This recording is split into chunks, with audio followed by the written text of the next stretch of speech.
আফ্রিকার এই বিশাল সাভানার রাজা সে, নাম তার কেশরী। তার গর্জনে কেঁপে ওঠে প্রান্তর, কিন্তু এই রাজাধিরাজের হৃদয়েও রয়েছে অসীম স্নেহ। তার একমাত্র সন্তান বীর, তার রাজত্বের একমাত্র উত্তরাধিকারী। বীরের পৃথিবী তার বাবাকেই ঘিরেই।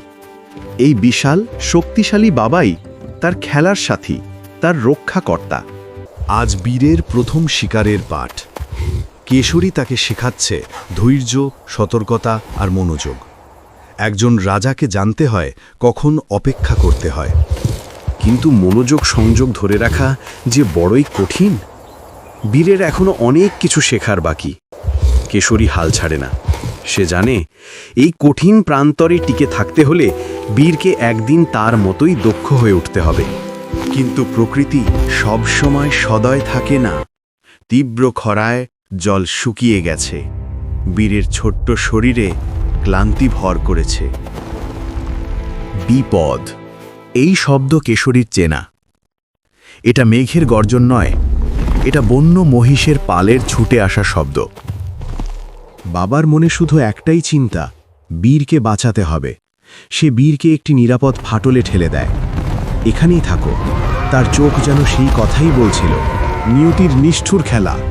নিজের সন্তানকে বাঁচাতে গিয়ে রাজা আজ বিপন্ন।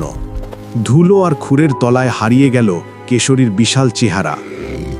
পাল চলে গেছে, কিন্তু রেখে গেছে এক অসহনীয় নীরবতা। ছোট্ট বীর একা। এই প্রথম সে একা।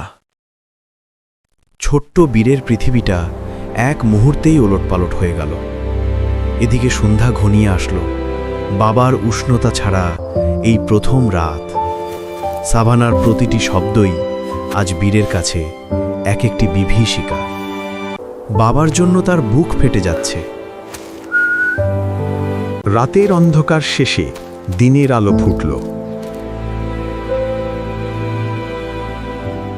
ক্ষুধা, ক্লান্তি আর ভয় সবকিছুকে ছাপিয়ে উঠেছে বাবাকে খুঁজে পাওয়ার একটা ক্ষীণ আশা।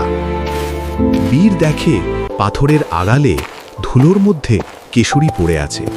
তার একটা পা খুব বাজেভাবে জখম। সে নিঃশ্বাস নিচ্ছে, কিন্তু নড়তে পারছে না।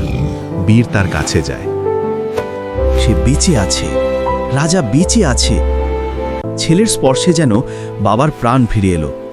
রাজা আহত, কিন্তু পরাজিত নয়।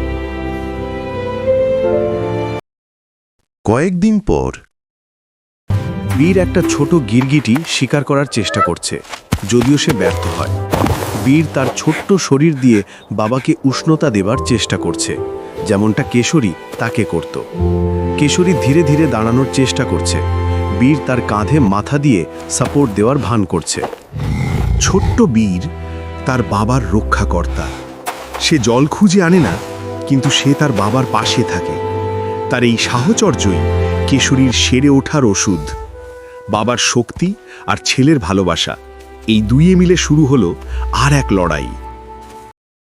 অনেক ঝড় পেরিয়ে রাজা তার সিংহাসনে ফিরে এসেছে, আর বীর শিখে গেছে জীবনের সবচেয়ে বড় পাঠ।